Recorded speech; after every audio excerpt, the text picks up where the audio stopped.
Bom dia, pessoal! Não, vocês não estão no canal errado, vocês estão no canal certo. Sim, eu fiquei ruiva.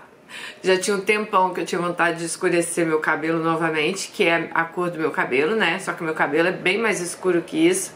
Então eu decidi fazer aos poucos. O louro, infelizmente, ele acaba muito com o cabelo da gente, necessita de muito cuidado. E algo que eu não estou fazendo há tempos é ter cuidado com o meu cabelo, né? Então decidi ficar ruiva. Vou ficar um tempo assim, quem sabe depois eu volto a escurecer meu cabelo. O meu cabelo, gente, ele é bem mais escuro que isso aqui. Ele é castanho escuro mesmo. E eu achei que estava na hora de mudar. Eu estou numa nova fase da minha vida, que em breve eu conto pra vocês. Então eu decidi também dar uma mudança no meu cabelo.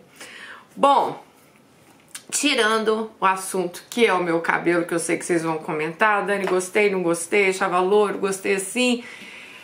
Eu vou falar da nossa história de hoje, que é um update. Gente, o update dessa história, essa história me deixou muito indignada na época que nós gravamos ela. A história, eu dei o nome, quer ver? Na época, nós demos o nome de... Eita, Daniele.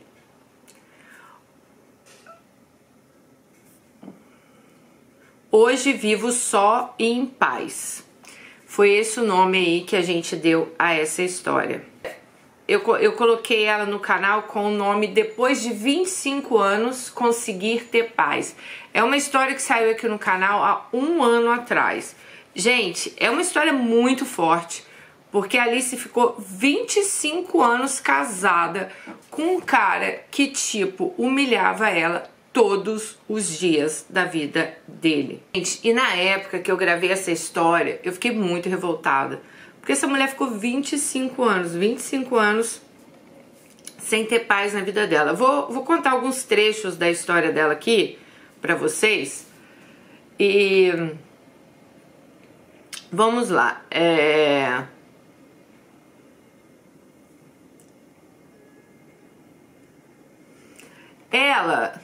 O casamento dela, gente, sempre foi muito difícil. O cara era tipo aquele cara machista que não ajudava ela em nada, não ajudava com os filhos. Aliás, ele nada dava certo na vida dele. Ela que sempre foi a provedora da casa, ela que sempre trabalhou, ela que sempre batalhou. O cara vivia pulando de emprego para emprego, ou montava uma empresa, daqui a pouco dava errado. E assim, tratava ela muito mal, tá? E como ele sempre foi assim, ele tinha mudanças de humor muito rápido, ela conseguiu uma vez levar ele num psiquiatra. E o psiquiatra falou que ele estava sendo diagnosticado com bipolaridade e desvio de caráter. Mas que se ele tomasse os remédios, se ele fizesse o tratamento direitinho, ele poderia ter uma vida normal. Porque isso não tem cura, né? Tem controle. Mas ele simplesmente cagou, né? Teve uma época também, eu vou deixar a história aqui embaixo para vocês verem, mas senão vocês vão aí no vídeo que eu acabei de mostrar, né? Teve uma época também que ela sai assim do quarto, ela fala que ela não quer mais dormir com ele. E ele começa a ameaçar ela, falando que se ela saísse da cama dele, ela iria se arrepender amargamente. E que ela era uma mulher que não estava tendo compaixão com ele naquela época, porque a mãe dele tinha acabado de descobrir um câncer. Então ele sempre fazia esse tipo de chantagem com ela. Ela falou assim, tem uma parte que ela fala, Dani, foram dezenas e centenas de discussões entre nós dois. Eu não aguentava mais aquilo. E meus filhos sempre presenciando nossas brigas, né? Os filhos sempre vendo a mãe e o pai naquele pé de guerra. Ela falou que muitas vezes ela até deixava pra lá, pra que a discussão não fosse em frente, para que os filhos não vissem. Mas não adiantava. Mesmo que ela não falasse nada, ele continuava discutindo. Ela falou que ele já tentou agredir ela fisicamente, tá? mas aí os filhos se colocaram no meio, então ele não conseguiu. E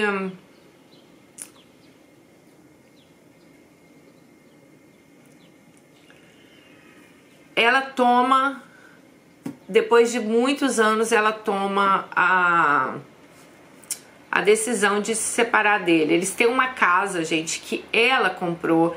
Ele não fala que não vai sair da casa. Então, assim, foram anos e anos e anos de disputa por causa dessa casa, até que eles conseguem, anos depois, vender pela metade do preço, dividir o dinheiro, né? E para que ela se veja livre desse cara.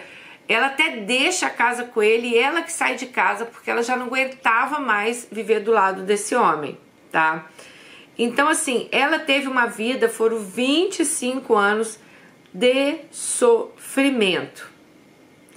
Até que depois que eles vendem essa casa, eles se separam, esse cara vai para um país do Mercosul. Ela não diz qual é o país. A história acaba ele indo atrás de alguém, né? Vamos botar aí que era Argentina, não sei se era. Mas ele vai atrás de alguém na Argentina.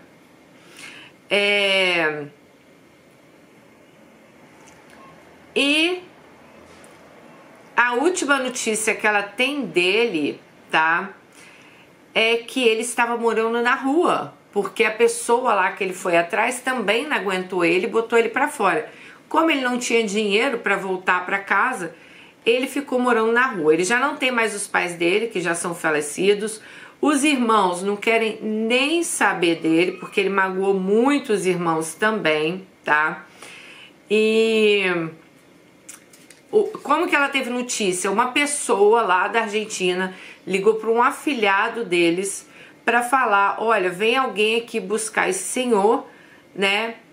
Pois ele veio atrás de uma namorada, mas essa mulher tirou o que ele tinha e o que não tinha e botou ele para fora com a roupa do corpo. Ele tá sendo abrigado com amigos, né? E ele está muito doente, então ele está precisando de ajuda da família. E como ninguém foi atrás, né? Também depois não tiveram notícias dele, tá? Até que o filho dela mais novo, querendo ou não, é pai dele, né? Ele consegue localizar o pai e eles começam a manter contato novamente, tá?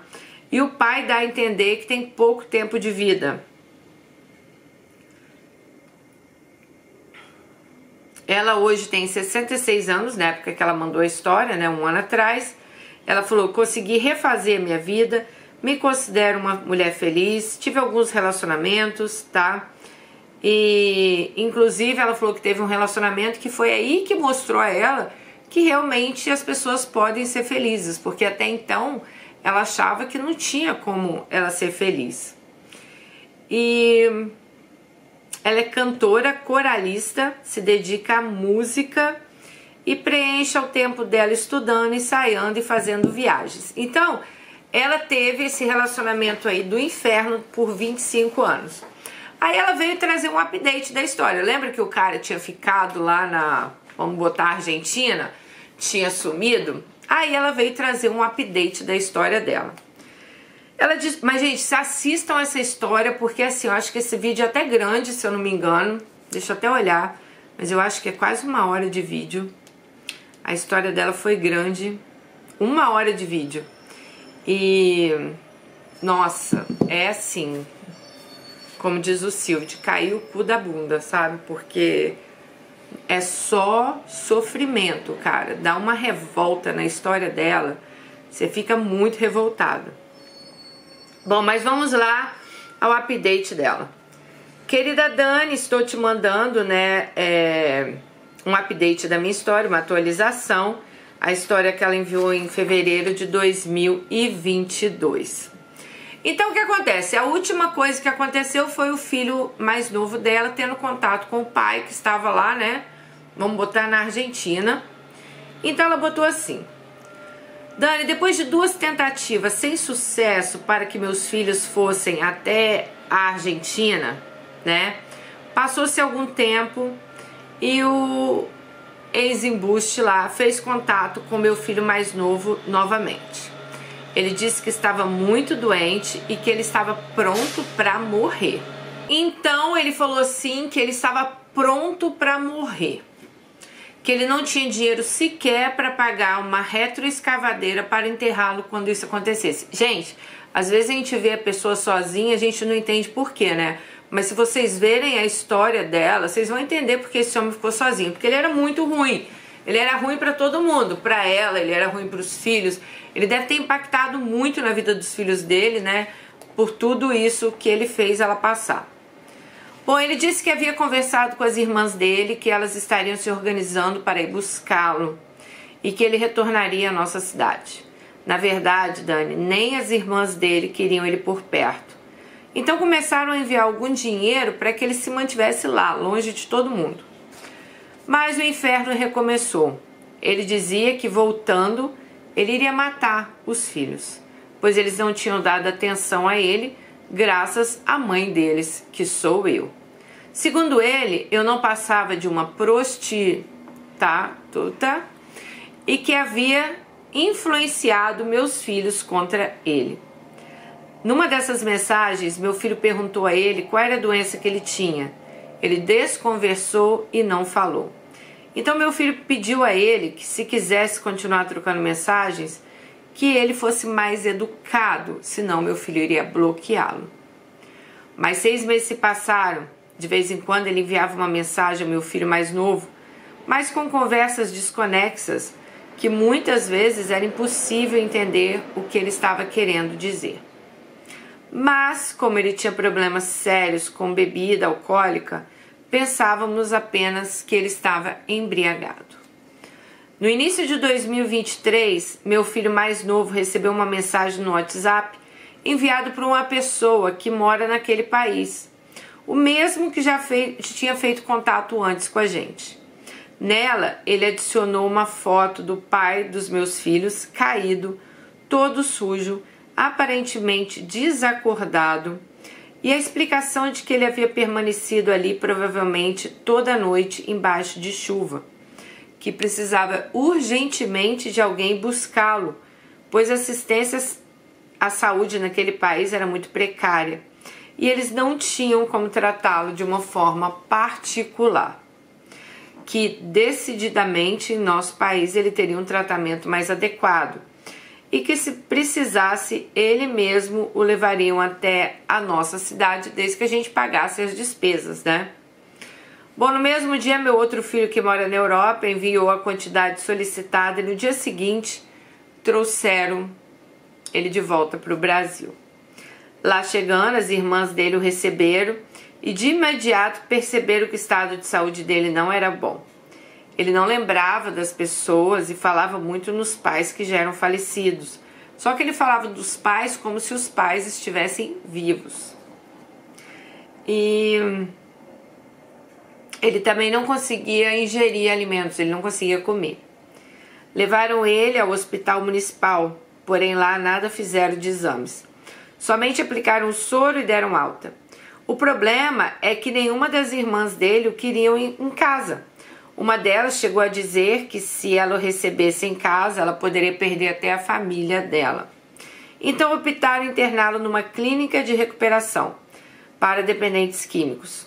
Conseguiram uma vaga numa cidade próxima e 2 dias depois ele estava internado.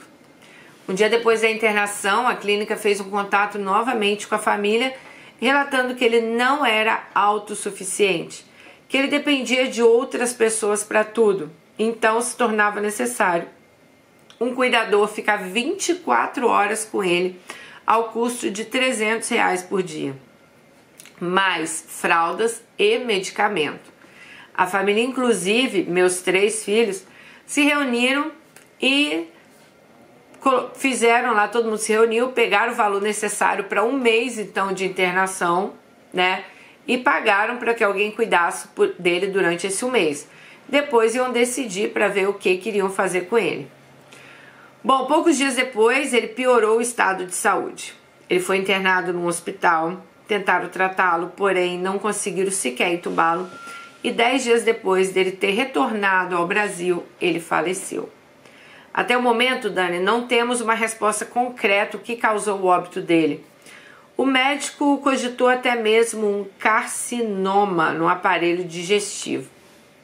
Porém, é triste o que eu vou dizer, mas foi um alívio esse homem morrer, pois se ele sobrevivesse, a gente não teria mais sossego, nem eu, nem meus filhos, nem as irmãs dele. E assim chegou o fim então de uma saga e também a conclusão de que uma pessoa ela só muda quando ela realmente quer. Caso contrário, ela vai permanecer da mesma forma até a morte. Obrigada, Dani. Um beijo. Um beijo para você também, Alice. Ela quis muito voltar aqui para contar, porque eu lembro que essa história impactou muita gente na época, né? E realmente, cara, você imagina, o cara nem tinha voltado pro Brasil, ele já estava falando que ia matar os filhos. Olha só. Porque a mãe, que era uma prostituta, ela fazia a cabeça dos filhos contra ele. O cara, ele foi a vida inteira errado. É triste que a Alice, assim, não conseguiu se livrar dele. Teve um episódio no outro vídeo que eu lembro que me marcou muito, que vocês vão falar assim, Dani, por que ela não pedia separação, que ela não se separava? Gente, ela tentou muitas vezes, mas ele fazia muitas ameaças. Inclusive, teve uma vez que ela falou que pediu a separação a ele. Ele colocou ela dentro do carro, falou assim, vamos para um lugar então conversar sobre isso para as crianças não ouvirem. Ele leva ela para um lugar bem ermo, tira ela do carro, tira uma chave de roda imensa do carro e fala, repete tudo que você falou em casa que eu vou te dar uma porretada na cabeça, né? E em casa ela tinha falado que era melhor eles se separarem, que o casamento não estava mais dando certo. E assim, ela não conseguia se separar desse homem. Ela tinha 3 filhos com ele, ela tentava se separar, ele não queria se separar. Então, pra vocês verem, gente, é muito complicado, né? Algumas situações. Porque, ok, ela poderia de repente sair correndo e mudar de cidade, não sei. Mas é complicado, né? Ela tinha toda uma vida dela, ela tinha toda uma vida estruturada. Por isso que eu falo com vocês, os sinais, evitar isso, é a gente nem tô falando do caso dela aqui, que eu não lembro lá se no começo ele era assim, mas eu acredito que sim, né? Porque eu não acredito que ninguém fique assim da noite pro dia. Já devia ter alguns sinais ali que ela acaba não percebendo. Então por isso que eu falo que a gente tem que tomar muito cuidado nos sinais. Por quê? Porque isso não vem do dia pra noite. E como eu li uma vez uma matéria de um psiquiatra falando que a gente pode evitar sim o feminicídio, é saindo fora da relação no primeiro sinal de alerta. Sabe? Que você vê, você fala, ei, peraí, isso tá errado. Sai fora. Não queira dar uma segunda chance, não queira dar uma terceira chance, sabe? Isso não existe. Você tem que sair fora naquela hora, ali é o momento, né?